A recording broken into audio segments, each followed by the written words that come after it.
औज़ुबिल्लाहिमिनश्शैतानिर्रजीम बिस्मिल्लाहिर्रहमानिर्रहीम। मैं Nazar Ahmad Nazar, lecture political science, BHSS Maidanpura. With today's topic for class 12, my today's topic is composition and functions of Planning Commission of India. बच्चों, जैसे आप जानते हैं कि कल हमने यहाँ पे प्लानिंग डेवलपमेंट से मुतल्लिक बात की और आज हम प्लानिंग कमीशन के बारे में यहाँ पे बात करने जा रहे हैं कि इसकी कंपोजिशन क्या है और इसके फंक्शंस क्या है। जैसे आप जानते हैं कि प्लानिंग कमीशन जो है ये सेंट्रल लेवल पे एपेक्स बॉडी की हैसियत रखता है प्लानिंग मशीनरी ऑफ कंट्री में। जो प्लानिंग कमीशन जो है इसका सेटअप हुआ है 1950 मार्च में, यानी मार्च 1950 में। यहाँ पे एक करारदाद पेश की गवर्नमेंट की तरफ से, करारदाद पेश की गई और उस करारदाद के मुताबिक यहाँ पे प्लानिंग कमीशन जो है वो वजूद में आ गया 1950 में। और उसका जो यहाँ पे पहला जो हमारे वज़ीर आज़म साहब भी थे आज़ादी के बाद, वो थे पंडित जवाहरलाल नेहरू साहब, और वही PM जो थे उसके चेयरमैन भी रहे। जहाँ तक ऑर्गेनाइजेशन ऑफ प्लानिंग कमीशन का सवाल है, यानी ऑर्गेनाइज कैसे हुई या उसकी कंपोजिशन क्या है, जो कंपोजिशन थी प्लानिंग कमीशन ऑफ इंडिया की वो वक्तन फवक्तन बदलती गई with the requirement of time, यानी वक़्त की ज़रूरत के मुताबिक वक़्त पर ये प्लानिंग कमीशन जो है बदलती गई और इसके विमर्श के तहत या गवर्नमेंट के विमर्श के तहत ये बदलती गई। जो फर्स्ट प्लानिंग कमीशन था उसमें एक चेयरमैन हुआ करता था और एक डिप्टी चेयरमैन और 5 मेंबर्स, यानी जो पहला यहाँ पे प्लानिंग कमीशन को मुरतब किया गया 1950 में, तो उस वक़्त उसका एक चेयरमैन हुआ करता था, एक डिप्टी चेयरमैन हुआ करता था और 5 मेंबर्स हुआ करते थे। तो उसके बाद जो first planning commission of India जो था वो कंसिस्ट था चेयरमैन पे और डिप्टी चेयरमैन पे और 5 मेंबर्स पे। जैसे मैंने कहा प्राइम मिनिस्टर जो हुआ करता था तो वही उसका चेयरमैन था और उसके साथ प्लानिंग मिनिस्टर जो था वो डिप्टी चेयरमैन था। जो फर्स्ट प्लानिंग कमीशन था वो एसेंशियली कंपोज किया गया, यानी उसमें ज़्यादातर पॉलिटिशियंस हुआ करते थे। यानी पहले जो प्लानिंग कमीशन यहाँ पे बना तो इसमें पॉलिटिशियंस की ज़्यादा तादाद थी, यहाँ पॉलिटिशियंस ही काम कर रहे थे। लेकिन लेटर ऑन पंडित जवाहरलाल नेहरू साहब जो हमारे वज़ीर आज़म पहले भी थे, यानी आज़ादी के बाद पहले वज़ीर आज़म थे, उन्होंने ये ट्रेंड जो है ये चेंज कर दी है। उन्होंने बाकी सोसाइटी के या बाकी मेंबर्स को भी उसमें ऐड किया है, जिनमें से पब्लिक मैन थे, एडमिनिस्ट्रेटर्स थे, पॉलिटिशियंस थे, इकोनॉमिस्ट्स थे एंड टेक्निकल एक्सपर्ट जो थे उनको उसमें ऐड किया। तो इस तरह से प्लानिंग कमीशन जो है ये कम्बिनेशन बन गई, ये मुरक्कब बन गया है पॉलिटिशियंस यानी सियासतदानों का और नॉन पॉलिटिशियंस का।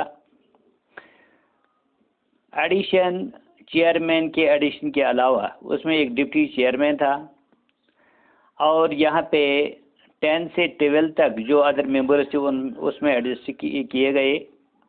उनमें से 5 से 6 तक मिनिस्टर्स उसने रख दिए, जिनमें मिनिस्टर फॉर ह्यूमन रिसोर्स था, minister for human resource development था, फाइनेंस मिनिस्टर था, होम मिनिस्टर साहब थे, मिनिस्टर ऑफ एग्रीकल्चर थे and minister of state for planning थे। इसके अलावा और कुछ मेंबर्स उसमें ऐड किए गए। जो प्लानिंग कमीशन ऑफ इंडिया जो था उसको यहाँ पे डिवाइड किया गया है 3 मेजर पार्ट्स में। सबसे पहला था प्रोग्राम एडवाइजर्स, दूसरा जो इसकी शाख थी वो थी जनरल सेक्रेटेरिएट, और तीसरा तो जो था वो था टेक्निकल डिवीज़न। जब हम यहाँ पे फंक्शन की बात करें प्लानिंग कमीशन की, सबसे पहले जो रेजोल्यूशन जिसके तहत यानी गवर्नमेंट के रेजोल्यूशन के तहत जब 1950 में प्लानिंग कमीशन को मुरतब किया गया, तो उसने यहाँ पे कुछ फंक्शंस दी हैं प्लानिंग कमीशन की, जिनमें से सबसे पहले है असेसमेंट ऑफ कंट्रीज रिसोर्सेज, यानी जितने सारे मुल्क में रिसोर्सेज थे उनका तशखीस करना, उनका तयन करना था, जिसमें मटेरियल का तयन करना था, कैपिटल सरमाया का था, ह्यूमन रिसोर्सेज का था, जितनी सारी कंट्रीज़ में थी उनकी तशखीस करनी थी, उनका मुअय्यन करना था, उनका तयन करना था। और इनमें से जो टेक्निकल इंक्लूड हुआ, टेक्निकल पर्सनल्स जो थे उनको भी इंक्लूड किया गया। और इसके अलावा ये कहा गया कि उसमें इन्वेस्टिगेट होगी जितनी सारी पॉसिबिलिटीज़ होगी रिसोर्सेज को तशखीस करने में, जितने सारे रिसोर्सेज होंगे उनका भी इस्तेमाल किया जाएगा, क्योंकि हमारे पास जितने सारे रिसोर्सेज हैं बिल्कुल कम तादाद में हैं, या हमारे पास अगर रिसोर्सेज हैं भी लेकिन हमारे पास अभी टेक्निकल प्रॉब्लम्स हैं, यानी हमारे पास उतने सारे माहिर मौजूद नहीं हैं कि जो सारे इन रिसोर्सेज को अच्छी तरह से इस्तेमाल में ला सकें। तो उन्होंने कहा अगर यहाँ पे रिसोर्स बहुत कम हैं लेकिन उनको ऐसे इस्तेमाल में लाना चाहिए, यानी कम रिसोर्स का इस्तेमाल करके लोगों के लिए बड़े बड़े फ़ायदे हासिल हो जाएं।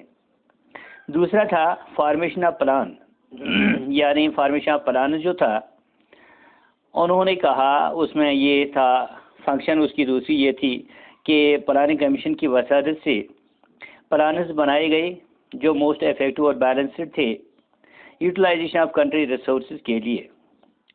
तीसरा था डिटर्मिनेशन प्रायोरिटीज़, यहाँ पे डिफाइन करना था वो स्टेजेस जो प्लान के लिए या पर्पस के लिए या एलोकेशन ऑफ रिसोर्सेज के लिए जितनी सारी प्रायोरिटीज़ बेसिस पे उनकी तशखीस करनी थी वो प्लानिंग कमीशन ने की। और जो 9th प्लान है यहाँ पे फायर प्लान, उसके तहत प्रायोरिटी दी गई थी पावर को, पावर सेक्टर को, ट्रांसपोर्ट और कम्युनिकेशन को।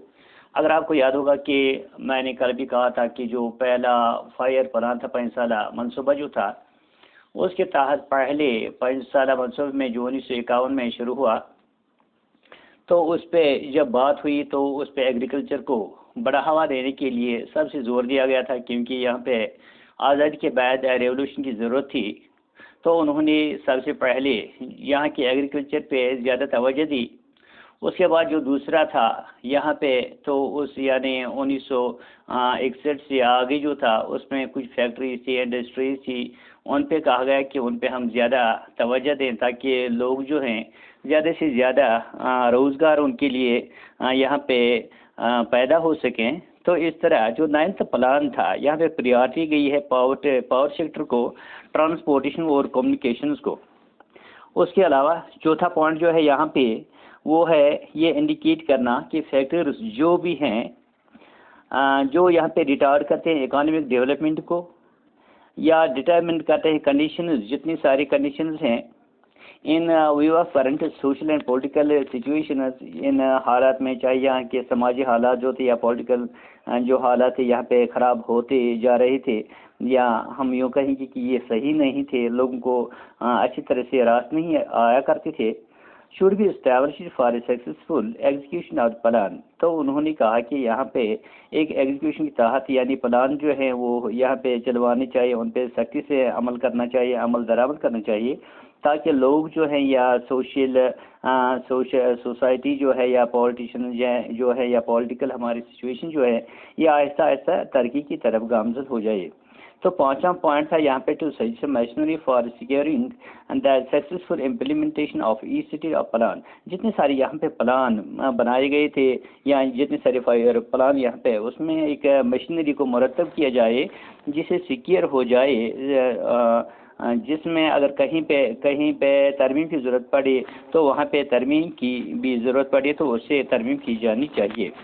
तो 6वां पॉइंट है यहाँ पे उन्होंने कहा कि यहाँ पे एक अमल दरामद होना चाहिए, हर स्टेज जो प्लान का है उस पर अमल दरामद होना चाहिए, और इसके साथ रिकमेंड नेसेसरी जो एडजस्टमेंट्स होनी चाहिए in policy measures they as may be necessary in the light of such appraisal।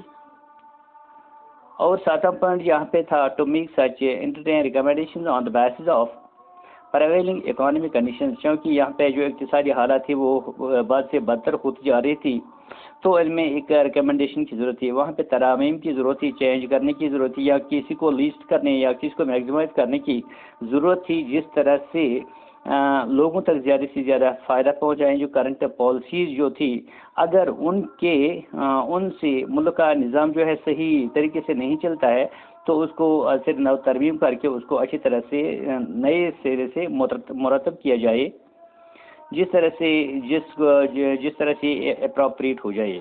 आठवां पॉइंट है to examine such specific problems as may be referred for advice by the central and state government, यानी ये examine करना चाहिए कि जितनी सारी problems है यहाँ पे, तो सेंट्रल या स्टेट के तहत जो उन्होंने रेफर किए हैं उन्हीं के मद के तहत ये यहाँ पे सॉल्व होनी चाहिए। इसके अलावा यहाँ पे बहुत सारे और कुछ फंक्शन हैं, जिनमें अहम और एक फंक्शन है वो है कि हम देखेंगे कि यहाँ पे तशखीस करना है परफॉर्मेंस का, यानी जितने प्लानिंग पीछे गई उनकी परफॉर्मेंस कैसे रही, क्या ठीक रहा, उनकी कारकर्दगी ठीक रही, और लोगों तक क्या ये फ़वादे पहुँच जाते हैं या नहीं पहुँच जाते हैं। तो उसके लिए एक एडवाइजरी बॉडी बनाई गई, तो जो यहाँ पे उसको चलाने लगी। तो इस तरह से आहिस्ता आहिस्ता प्लानिंग कमीशन जो है उसने एक जगह बना ली है, स्टेटस बना लिया है, उसने एक हाई प्रेस्टीज बना लिया है। तो इस व्यू में उसने इंक्रीज़ किए हैं अपने पावर्स, जो प्लानिंग कमीशन के थे ये आहिस्ता आहिस्ता बढ़ते गए, और आहिस्ता आहिस्ता उन्होंने एक बड़ा मुकाम हासिल किया। और इस तरह से प्लानिंग कमीशन का दूसरा नाम यहाँ पे पड़ा कि इकोनॉमिक कैबिनेट, यानी अब हम प्लानिंग कमीशन को और एक नाम यहाँ पे दे सकते हैं जिसे कहते हैं इकोनॉमिक कैबिनेट, यानी प्लानिंग कमीशन या इकोनॉमिक कैबिनेट ये एक ही नाम है। उसके बाद जनवरी 2015 में यहाँ पे प्लानिंग कमीशन ऑफ इंडिया जो है इसका नाम बदल कर उसको नया एक नाम दिया गया है जिसे कहते हैं नीति आयोग। जो एग्जिस्टेंस हुआ है in place of planning commission, यानी प्लानिंग कमीशन की जगह अब एक नए नाम ने ली जिसे हम नीति आयोग कहते हैं। तो बच्चों इस तरह से हमने देख लिया आज कि प्लानिंग कमीशन ऑफ इंडिया जो है ये कंपोजिशन इसकी क्या है और इसके फंक्शंस क्या हैं। Now the same will be repeated in English again. And dear students, you know the Planning Commission at the center is the apex body in the planning machinery of the country. The Planning Commission was set up in March 1950 by resolution of the Government of India. In 1950, Planning Commission was set up under the chairmanship of Prime Minister Pandit Jawaharlal Nehru. Organization of Planning Commission. The composition and the Planning Commission has kept on changing according to the requirements of the time and the whims of the government. The first Planning Commission consists of the chairman, deputy chairman, and 5 members. The prime minister is the chairman, and the planning minister is the deputy chairman. First Planning Commission was essentially composed of the politicians. Later on, Pandit Jawaharlal Nehru added certain members from the public men, administrators, economists, and the technical experts. Thus, the Planning Commission come to be combine the politicians and the non-politician political men. In addition to the chairman, the deputy chairman, there are 10 to 12 other members.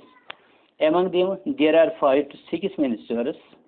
That is, or for example, Minister for Human Resource Development, Finance Minister, Home Minister, Minister of Agriculture, and Minister of State for Planning. Besides, there are a few more members. The commission is divided into 3 major parts. The first one was Program Advisors, second one General Secretariat, and the third one Technical Division. Functions of Planning Commission. The resolution which created the Planning Commission mentioned the following functions of the Planning Commission. Number one, that is assessment of the country's resources, to assess the material, capital, and the human resources of the country, including technical, personal, and to investigate the possibilities of those resources as are found to be deficient in relation to the national requirements. Second one is formulation of plans, to formulate plans for the most effective and balanced utilization of the country's resources. Third one is determining priorities, to define the strategy of the plan and purpose the allocation of the resources on the determination of the priorities. The ninth Fire plan has given priority to power sector, transport and communications. Fourth one is to indicate the factors which are tending the retard economic development and determine the conditions how which in view of the current social and political situations should be established for the successful execution of the plan. Fifth one is to suggest machinery for securing the successful implementation of each stage of the plan. Sixth one is to appraise from time to time the progress made in execution of each stage of the plan and to recommend necessary adjustment in policy and measures as may be necessary in the light of such appraisal.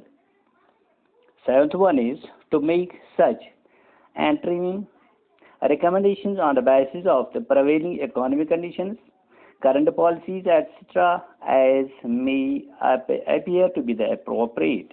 Eighth and last one is to examine such specific problems as may be referred to it for the advice by the central and the state government. Besides the above mentioned functions, another most important task of the Planning Commission is that of the formulating the plans for the development and assessment of their performance. Originally, Planning Commission was set up as an expert advisory body only, and step by step, the Planning Commission has got its dignity and it has got a command in balance. It has got its name also as the Economy Cabinet. That means the Planning Commission has also got its name as Economy Cabinet. And it is to remember that in January 2015, the name of the Planning Commission was changed. Instead of Planning Commission, now Niti Aayog came into existence. This is done for today. Thank you a lot for your positive cooperation.